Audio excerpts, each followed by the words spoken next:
नमस्कार दोस्तों, एक नई न्यूज आई है।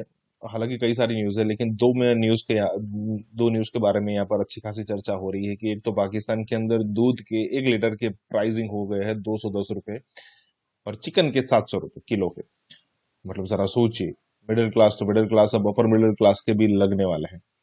और यहाँ पर दूसरी बात हो रही है कि इंडिया के साथ पाकिस्तान का कंप्लीटली ट्रेड तो बंद था, लेकिन दवाइयाँ वो इंपोर्ट करते थे, दवाइयाँ मंगवा रहे थे। जो लाइफ सेविंग ड्रग्स है वो मंगवा रहे थे। अब हो ये रहा है कि इंडिया के जो सप्लायर्स है दवाइयों की, जो पाकिस्तान में सप्लाई करते हैं, अब यहाँ पर बात दरअसल ये चल रही है कि पाकिस्तान ने हाथ खड़े कर दिए कि भाई जो भी पैसे थे, और जहां तक मुझे पता है कुछ बिलियन में है। मतलब एक साइकिल होती है कि अब 1 महीना, 2 महीना, 3 महीने के पैसे रखते हो, या फिर 2-3 ऑर्डर के रखते हो, फिर उसका पे करना शुरू करते हो। मतलब जिस तरीके से भी उनका डिसाइड हुआ होता है। अब यहाँ पर मेजर आ रही है, इसकी मजाक उड़ा रहे हैं कि भाई हमने अच्छे खासे कंट्रियों को पैसे नहीं दिए। सऊदी है, यूएई है, अमेरिका है, फ्रांस है, मतलब इन सारों, चाइना है, इन सारे से पैसे लेकर हमने मजे किए हैं, तो आप कौन से खेत की मूली हो। और ये बात सच भी है, क्योंकि जो भी ये जो मेडिकल वाले हैं इंडिया के, जो भी सप्लायर है, अब उनके रोने के दिन तो है। लेकिन देखना होगा कि ये पैसे कैसे, क्योंकि देखिए दवाई तो चाहिए। अगर इंडिया से फिर से दवाइयाँ लेनी है तो पैसे तो देने पड़ेंगे, क्योंकि किसी और कंट्री से भी अगर आपने दवाइयाँ मंगवाई तो पैसे तो देने पड़ेंगे। अगर आपने यूरोपियन कंट्री से मंगवाई तो फिर क्या होगा कि डॉलर्स में देने पड़ेंगे। तो यही सारी चीजों पर बात हो रही है। इसी के साथ ही वीडियो शुरू करते हैं। वही हो गया इनके साथ। समझ रहे हैं आप? पाकिस्तानियों ने दवाइयां तो ले ली भारत से, लेकिन भारत के जो मैन्युफैक्चरर थे, जो सप्लायर थे, उनको पैसे ही नहीं दिए और खूब दवाइयां ले ली और इनका चूना लग गया बहुत बुरी तरीके से। अब ये इंडिया में जो सप्लायर हैं वो रो रहे हैं, कह रहे हैं यार भाई साहब ये कैसे हो गया, ये किस तरीके से हो सकता है यार, आपने तो बोला था, हमारे पैसे फंस गए। तो पाकिस्तानियों ने इनसे बोला यार क्या बच्चों वाली बातें कर रहे हो, रो रहे हो, पैसे फंस, यहां पे पूरी दुनिया के पैसे फंसे हुए हैं। तुमसे दवाइयां ले ली, तुम रो रहे हो यार, इतने $100 मिलियन तुम्हें देने थे, जितने भी देने थे दवाइयों के। हमने पूरे दुनिया को लूट रखा है, कुछ तो इज्जत दो हमें यार। हमने दोनों हाथों से दुनिया को लूटा है, पहले उनको रोने का मौका दिया जाए। सबको मौका मिलेगा, बारी सबको मिलेगी, सब रोएंगे, तुम भी छाती पीटना, लेकिन पहले अमेरिका को पीटने तो यार, फिर चीन पीटेगा, फिर सऊदी अरब पीटेगा, सबसे आगे आईएमएफ है। आईएमएफ को इन्होंने 22 बार चूना लगा दिया। आईएमएफ को पता ही नहीं लगा कि पाकिस्तान ने, अब 22 बार कोई कैसे बेवकूफ बन सकता है, मुझे समझ में नहीं आता। पर आईएमएफ को बनाया पाकिस्तानियों ने, 22 बार बेवकूफ बनाया, 23वीं बार बना रहे थे, तब आईएमएफ ने पकड़ लिया इनकी गर्दन। हमारे पुराने मित्र, हमारे साथी पाकिस्तान में दूध के दाम हो गए 210 रुपए लीटर, और चिकन 700 रुपए क्रॉस कर चुका है कराची में। और बहुत ज्यादा यहां पे कह रहे हैं दिक्कत है। यार मुझे एक बात समझ में नहीं आते, आटा है नहीं इनके पास, चिकन विकन कहां से खा रहे हैं यार, बिना रोटी के खा रहे हो चिकन, क्या कर रहे हो। एनीवे, बेसिकली पाकिस्तान में गड़बड़ हो गई। अच्छा मैं आपको आसान शब्दों में बता देता हूं, यहां पे तो वही लिखा हुआ है कि ये बर्ड इतने की है और ये जानवर इतने का, ये सब ये छोड़ो। बेसिकली क्या है कि दवाइयां खत्म हो गई पाकिस्तान में, ठीक है ना। जो सॉल्ट्स थे उसके, वो तो इंडिया से आते थे या कहीं और से आते थे बाहर से, वो दवाइयां बंद हो गई क्योंकि पाकिस्तान के पास पैसे नहीं। और जो इंडिया ने पहले भी सप्लाई करा था, पाकिस्तानी ने बोला जनाब हम कसम खाते हैं, हम आपको, जो हम आपसे ले रहे हैं, इसका हम आपको पैसा जल्दी से जल्दी दे देंगे। तो बेचारे इंडिया वाले भी एक्सपोर्टर थे, ये इन्होंने बोला हाँ बोल रहा है तो ठीक ही बोल रहा होगा, कागज वागज साइन करके पाकिस्तानियों ने दे दिया, उन्होंने बोला ठीक ही बोल रहा होगा। वही हो गया इनके साथ। समझ रहे हैं आप? पाकिस्तानियों ने दवाइयां तो ले ली भारत से, लेकिन भारत के जो मैन्युफैक्चरर थे, जो सप्लायर थे, उनको पैसे ही नहीं दिए और खूब दवाइयां ले ली और इनका चूना लग गया बहुत बुरी तरीके से। अब ये इंडिया में जो सप्लायर हैं वो रो रहे हैं, कह रहे हैं यार भाई साहब ये कैसे हो गया, ये किस तरीके से हो सकता है यार, आपने तो बोला था, हमारे पैसे फंस गए। तो पाकिस्तानियों ने इनसे बोला यार क्या बच्चों वाली बातें कर रहे हो, रो रहे हो, पैसे फंस, यहां पे पूरी दुनिया के पैसे फंसे हुए हैं, यहां पे पूरी दुनिया के पैसे फंसे हुए हैं। तुम हमारे खिलाफ अगर कंप्लेंट करना चाहते हो, हमें गालियां देना चाहते हो, हमें छितर मारना चाहते हो, तो लाइन में लगो बेटा। सबसे आगे खड़ा है आईएमएफ, उसके पीछे खड़ा है अमेरिका, उसके पीछे खड़ा है चाइना, उसके पीछे खड़ा है सऊदी अरेबिया, उसके पीछे खड़ा है यूएई, और इंडिया का नंबर तो बाद में आता है। तुमसे दवाइयां ले ली, तुम रो रहे हो यार, इतने $100 मिलियन तुम्हें देने थे, जितने भी देने थे दवाइयों के। हमने पूरे दुनिया को लूट रखा है, कुछ तो इज्जत दो हमें यार।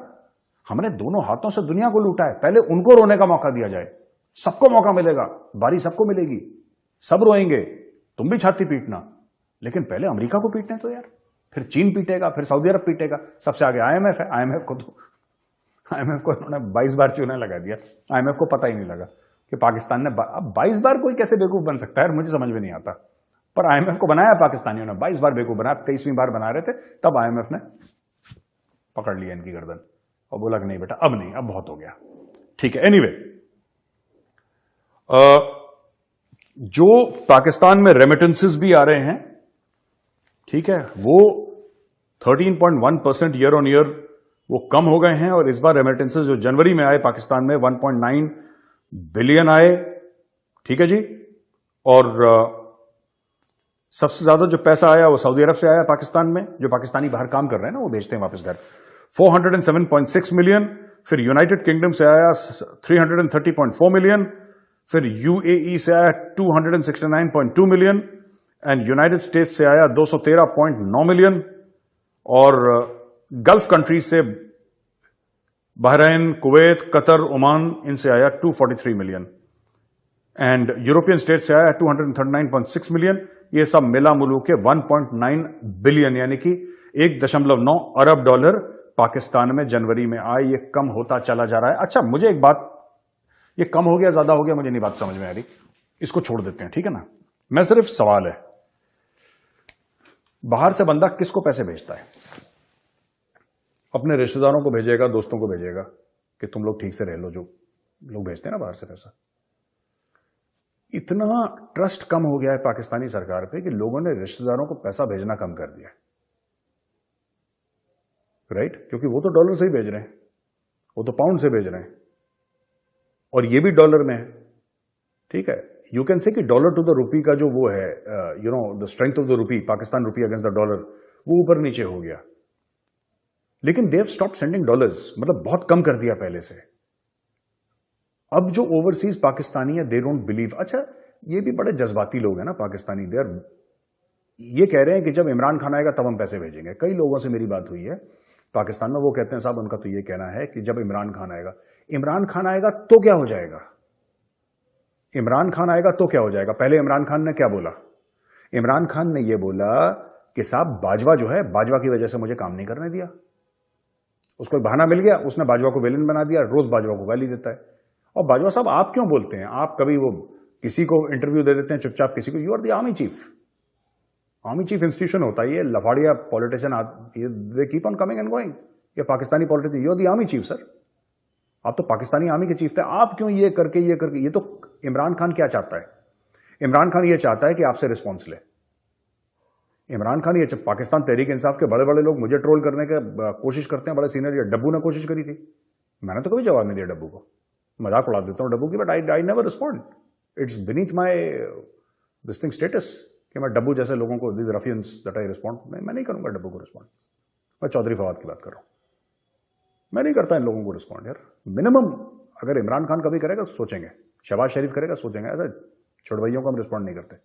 आप क्यों लग गए सर? आप तो आर्मी चीफ थे पाकिस्तान के, साबिक आर्मी चीफ, आप क्यों इन चक्रों में पड़ रहे हो कि इसको इमरान खान को ये कर दूंगा, इमरान खान को ये कर दूंगा? It doesn't behave, you know, a person of your stature to do something like this. एक और चीज मैं बोलना चाहता हूं, सबसे बड़ी प्रॉब्लम यह है कि आईएमएफ बैठा है, अभी तो वीडियो कॉन्फ्रेंसिंग पे बैठा है, पहले फिजिकली बैठा था वहां पे इस्लामाबाद में। तब ये जूता लात कर रहे थे आपस में, तब ये जूता लात कर रहे थे। आईएमएफ भी सोचता होगा यार, क्या यार, ये इंसान है, लंगूर है क्या? ये मुल्क डूब रहा है, ये आपस में तू मैं इनकी लगी हुई है। एनीवे, तो पाकिस्तान में फंड्स की बहुत कमी है, बहुत ज्यादा लोगों ने, खुद पाकिस्तानियों ने पैसा देना कम कर दिया। और वही चीज जो मैंने बोली थी वही फिर बाकी लोगों ने भी पूछी है। याद है, मैं दो दिन पहले मैंने आपको ये बोला था कि एक बंदा गया था और तुर्की के एम्बेसी में उसने, पाकिस्तानी ने $30 मिलियन दे दिया। $30 मिलियन उसने तुर्की के एम्बेसी में दे दिया। तो मैंने उस वक्त भी सवाल पूछा था, ओ भाई, उसने तुर्की के एम्बेसी, उसने खुद के एम्बेसी में क्यों नहीं दिया कि आप तुर्की को दे दो? क्योंकि उसको भरोसा था, 100% उसको यकीन था अपनी एम्बेसी पे कि ये लोग चोरी कर लेंगे पैसा। मैंने इनको पैसा दिया, $30 मिलियन गायब हो जाएगा, तुर्की पहुंचेगा ही नहीं, इसलिए उसने तुर्की को दिया। मैंने बात बोली थी, पाकिस्तानी भी यही बात बोल रहे हैं, बड़े बड़े जर्नलिस्ट उनकी यही बात बोल रहे हैं कि बॉस अब मुल्क पे भरोसा नहीं है। देखिए, एक डिबेट पे बात हो रही थी तो सुशांत सरीन है और बड़ी गहरी नजर रखते हैं पाकिस्तान के ऊपर। उन्होंने एक बड़ी खूबसूरत बात बोली जो मैंने ट्वीट भी करी थी। पाकिस्तान में जो फेलियर है ना वो सरकार का नहीं है। एक जमाने में सरकार का हुआ करता था, ये फेलियर स्टेट का है। आज की तारीख में कोई ये बोले कि पाकिस्तान में सरकार फेल हो गई, या नहीं, पाकिस्तान फेल हो गया है। The state has failed. Pakistan तो फेलियर 75 साल से, इस बार स्टेट फेल हो गया, ये बात हो गई। अब मैं आपको क्या बात बता रहा था, इमरान खान ने ये बोला कि साहब ये तो बाजवा की वजह से मैं काम नहीं कर पाया, ये तो बाजवा ने मेरा हाथ रोक लिए, बाजवा ही बिग बॉस था, मैं तो कुछ भी नहीं था। तो भाई साहब अगर आप कुछ नहीं थे तो आप रिजाइन करते, कोने में बैठते। नहीं, हवस है, लालच है पावर की, इक्तदार की। खैर चलो, वो उसका अपना फंडा है, उसकी अपनी मर्जी है इमरान खान की। लेकिन हुआ क्या, मैं आपको बताता हूं दूसरी चीज। अब बोला कि बाजवा सुपर पावर है, जनरल बाजवा ने मुझे काम नहीं करने दिया। अब अगर इमरान खान दोबारा आएगा इलेक्शन के बाद, जो कि होने वाला है, सारी ऐसी चीजें दिखा रही कि इमरान खान ही बनेगा प्राइम मिनिस्टर, फिर पता क्या बोलेगा, अब मैं अगले 4-5 साल इसलिए काम नहीं कर पा रहा क्योंकि शहबाज शरीफ ने सब कुछ बिगाड़ दिया। उसने तो IMF के साथ ऐसी डील साइन कर दी कि अब मैं क्या करूं, मैं तो कुछ कर ही नहीं सकता। बनेगा फिर प्रधानमंत्री है पाकिस्तान का। पहली बार भी रोया था, किसी और पे इसने उंगली उठाई थी, वो बाजवा था, इस बार शहबाज शरीफ। अरे आप बताएं, मैं तो प्राइम मिनिस्टर बन गया हूं, लेकिन मैं करूं क्या, मैं कर क्या सकता हूं? सारी चीजें तो शहबाज शरीफ ने साइन कर दी IMF के साथ। अब एक बार मुल्क ने साइन कर दिया तो हमें ऑनर करना पड़ेगा, फिर वो विक्टिम कार्ड प्ले करेगा। और पाकिस्तान जैसा बॉस विक्टिम कार्ड कोई नहीं प्ले कर सकता इस दुनिया में। मैं बता रहा हूं, एक पैलेस्टीनियन करते हैं, पैलेस्टीनियन तो खैर मास्टर है, वो ट्रिपल PhD हैं, डबल PhD उनके नीचे पाकिस्तान है। ऐसा विक्टिम कार्ड, हाय हाय हाय हम मर गए, उफ बड़ा दर्द हो रहा है, अरे दुनिया ने बड़ी साजिशें कर दी हमारी। ये हर समय रोते रहते हैं, हर समय। आप कोई भी इंटरव्यू देखिए पाकिस्तानियों, कभी खुश, दे आर नेवर हैप्पी। और ऐसा नहीं कि आज इनके मुल्क की हालत खराब है इसलिए अनहैप्पी हैं, they were never happy in the first place. ये कभी कोई अच्छी चीज नहीं, हर समय रोते रहते हैं अपने कंट्री को लेके, ठीक है। और फिर अब रोना शुरू, ये इमरान खान वही काम कर रहा है। इमरान खान अब बोलेगा यार ये तो मैच फिक्स था पहले से, शहबाज शरीफ ने साइन कर दिया IMF के साथ डॉक्यूमेंट, हमने पैसा ले लिया, अब मैं क्या करूं, मैं मजबूर हूं। तो ठीक है, प्राइम मिनिस्टर हूं तो तनख्वाह तो लूंगा, प्रोटोकॉल लूंगा, और कुछ हार वार घड़ियां वड़ियां पेन वेन चुराता रहूंगा छोटी सी, हर हफ्ते में 1-2 बाहर जाऊंगा, जो हार मिला जेब में डाला, पेन इधर जेब में डाली, डिक्लेयर करने की जरूरत नहीं है। तो शौकान अपना है, लूटो।